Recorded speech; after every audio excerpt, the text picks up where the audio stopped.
तो चलिए अब हम पढ़ते हैं the next part of this lesson, जहां हम डिग्री ऑफ फ्रीडम और गैसेस की एनर्जी के बारे में डिटेल में पढ़ेंगे। इस लेसन में हम सबसे पहले डिग्री ऑफ फ्रीडम का डेफिनेशन देखेंगे। उसके बाद उस पे based we will study law of equipartition of energy. उससे हम गैसेस की स्पेसिफिक हीट कैपेसिटी को डिफाइन करेंगे और फाइनली हम मीन फ्री पाथ क्या होता है ये देखेंगे। So let's start with the first part, जहां हम डिग्री ऑफ फ्रीडम और इक्विपार्टीशन लॉ के बारे में डिटेल में देखेंगे।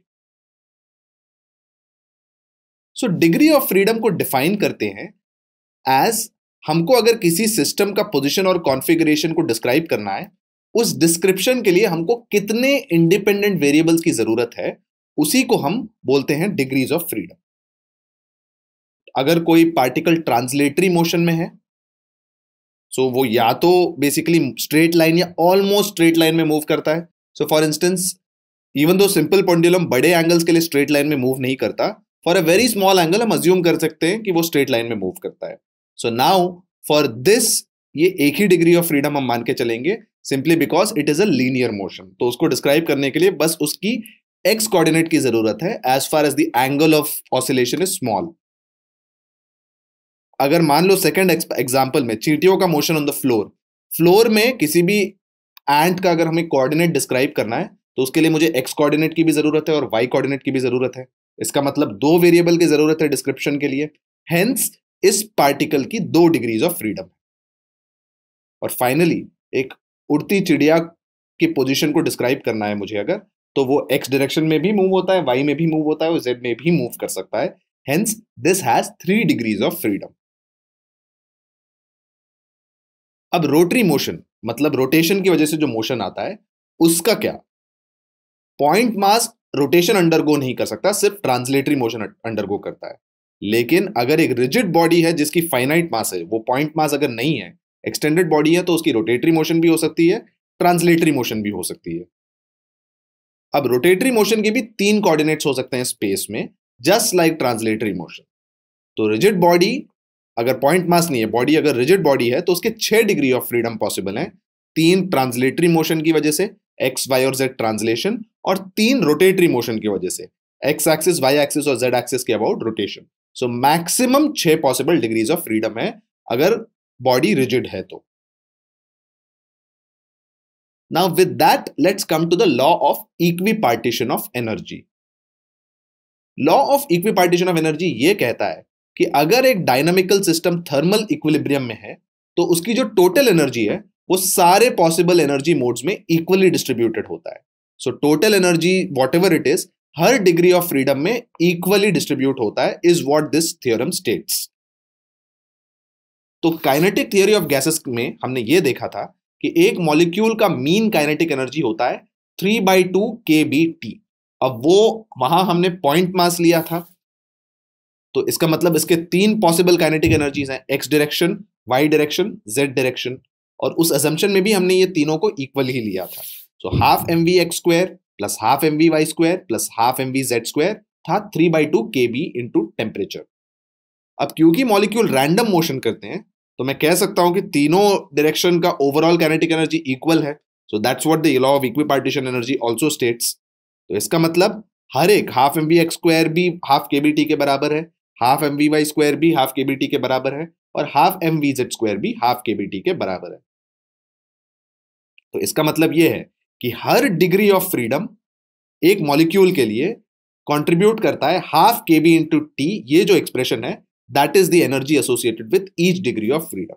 सो इक्विपार्टीशन लॉ में आपको यही कंक्लूड करना है कि हर डिग्री ऑफ फ्रीडम के साथ मॉलिक्यूल की energy half kb into T से बढ़ जाती है। So now let's take a monoatomic molecule. Monoatomic molecule में क्योंकि एक ही एटम है, तो उसको हम पॉइंट मास मान सकते हैं। तो इसका मतलब उसके 3 डिग्री ऑफ फ्रीडम होंगे, सिर्फ ट्रांसलेशन करता है। पॉइंट मास कभी रोटेटरी मोशन सिग्निफिकेंट एग्जिबिट नहीं करता।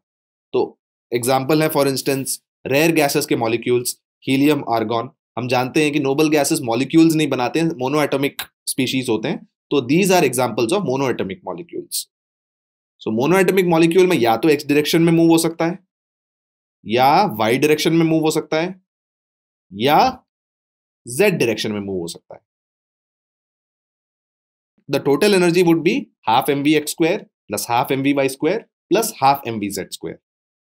तो average energy of the molecule would be 3 times half kBt, क्योंकि हर डिग्री ऑफ फ्रीडम के साथ एनर्जी हो जाता है हाफ kb इंटू टी। तो 3 डिग्री ऑफ फ्रीडम जो मोनो एटॉमिक मॉलिक्यूल के लिए दिख रहे हैं, तो टोटल एनर्जी होगा 3/2 kb into T.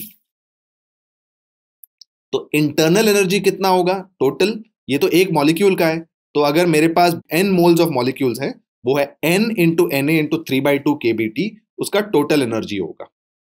So U is nothing but 3/2 nRT। तो अगर मेरे पास n मोल्स हैं मोनो एटॉमिक मॉलिक्यूल के, I can easily state that उसकी इंटरनल एनर्जी होगी 3/2 nRT। तो चलिए अब एग्जांपल लेते हैं डाई एटॉमिक मॉलिक्यूल का। Diatomic molecule translatory motion के अलावा it can also rotate about any axis, but ये सिर्फ वो एक्सिस अलाउड है जो उसके खुद के एक्सिस के राइट एंगल पर है। So, इसका मतलब यह है कि उसके 2 रोटेशनल डिग्रीज ऑफ फ्रीडम होंगे in addition to 3 translational degree of freedom. तो इसका मतलब एक डायटोमिक मॉलिक्यूल के टोटल 5 डिग्रीज ऑफ फ्रीडम होते हैं। एग्जाम्पल है डायटोमिक मॉलिक्यूल्स के oxygen, nitrogen, carbon monoxide, chlorine, जो सारे डायटोमिक फेज में एग्जिस्ट करते हैं। तो डायटोमिक मॉलिक्यूल्स के जो पॉसिबल डिग्रीज ऑफ फ्रीडम है उनको विजुअली देखते हैं हम। तो एक पॉसिबल डिग्री ऑफ फ्रीडम है एक्स एक्सिस में ट्रांसलेशन, दूसरा पॉसिबल है वाई डायरेक्शन में ट्रांसलेशन, और तीसरा पॉसिबल है जेड डायरेक्शन में ट्रांसलेशन। इन एडिशन 2 एक्सिस के अलोंग वो रोटेशन भी कर सकता है, खुद के एक्सिस के अराउंड वो कभी रोटेट नहीं कर सकता।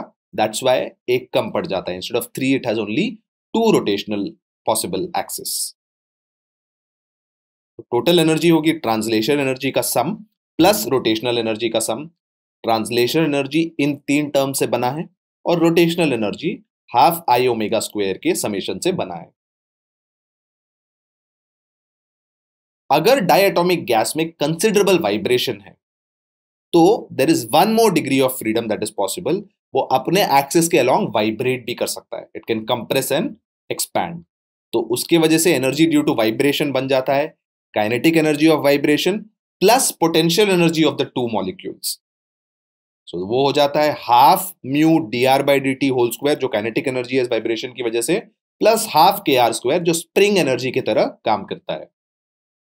सो उस केस में जो टोटल एनर्जी है उसमें 2 वाइब्रेशन के भी टर्म्स आ जाएंगे। So it would be ET plus ER plus E vibration. तो यहां पे 7 टर्म आ जाएंगे वाइब्रेशन अगर इंपॉर्टेंट है। So that would be 3 translational terms, 2 rotational term, जो हमने यहां तक तो रेगुलर डायटोमिक गैस मॉलिक्यूल के लिए देखा था, बट वाइब्रेशन भी होता है। Then there are 2 more vibrational terms.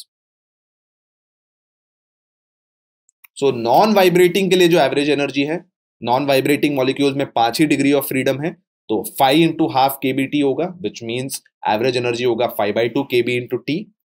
और वाइब्रेटिंग डायटोमिक मॉलिक्यूल के लिए 7 डिग्री ऑफ फ्रीडम है, जो 2 एडिशनल है वो वाइब्रेशन की वजह से आ जाते हैं, तो उसके जो एवरेज एनर्जी है वो होगा 7 into half kBt, which is 7/2 kb into t.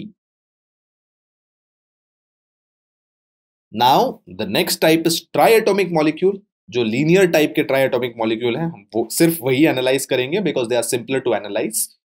So triatomic molecule of linear type में centre of mass central atom पे लाई करता है, इसीलिए वो डायटोमिक मॉलिक्यूल की तरह ही बिहेव करता है with 3 degrees of freedom of translation, 2 degrees of freedom of rotation. तो उसके भी 5 डिग्री ऑफ फ्रीडम होते हैं। सो CO2, CS2, so even though इसमें 3 एटम है, they behave like a diatomic molecule। तो इसके लिए नॉन वाइब्रेटिंग स्पीशीज में ET प्लस ER वही वाले टर्म आएंगे, तो इसमें 5 ही डिग्री ऑफ फ्रीडम होंगे। तो average energy of the molecule ट्राइएटोमिक non vibrating में 5/2 kb इंटू टी होगा। अगर नॉन लीनियर टाइप है, ट्राइएटोमिक नॉन लीनियर टाइप में रोटेट तो कर सकता है about the 3 mutually perpendicular axis, hence उसके 3 degree of freedom of rotation in addition to 3 degrees of freedom of translation होते हैं। तो ट्राइएटोमिक नॉन लीनियर मॉलिक्यूल्स में 6 डिग्री ऑफ फ्रीडम होते हैं। एग्जाम्पल है H2O, जो हम जानते हैं एंगुलर होता है, SO2 जो भी एंगुलर होता है, तो इसका अगर नॉन वाइब्रेटिंग स्पीशीज होगा तो this will have 6 degrees of freedom. 3 translational kinetic energy के टर्म्स और 3 रोटेशनल काइनेटिक एनर्जी के टर्म्स। सो इसकी एवरेज एनर्जी होगी 6 into half kBt, which is 3 into Boltzmann constant into temperature।